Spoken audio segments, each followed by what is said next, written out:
Okay Yeah. po. Paano po nag-open yung opportunity dito sa Canada? When Did because the time is they're opening the nanny.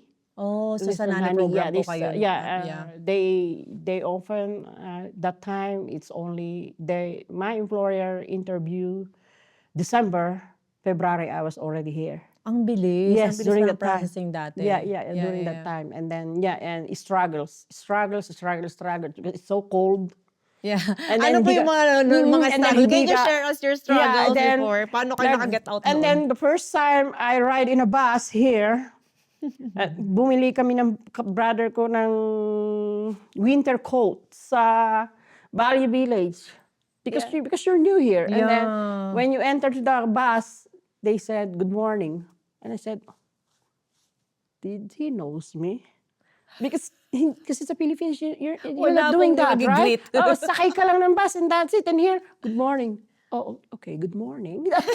So that's the time na, ganun pala sila. They are very friendly. And then, and then even then during the time, there's coins Yeah. in the, I don't know if it's still It's in the still like bus. that, yeah. Maghuhulog ka ng coins, yeah.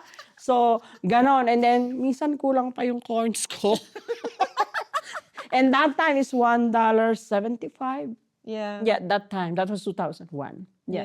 Yes. And then, you cry talaga na ang lamig. Ang lamig from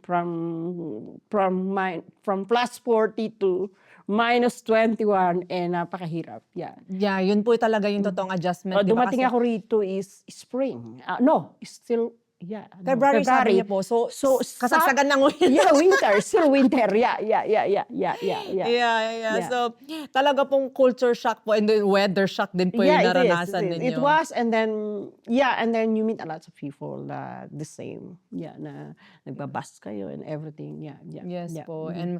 And may pagkakawang gawa din po kasi syempre po like natututo din po kayo sa mga experience ng ibang tao po Yes. dito. Yes. So, yung mga Dito po kayo sa Calgary nag-start? Yeah, I've been here for 23 years. Wow. Yeah.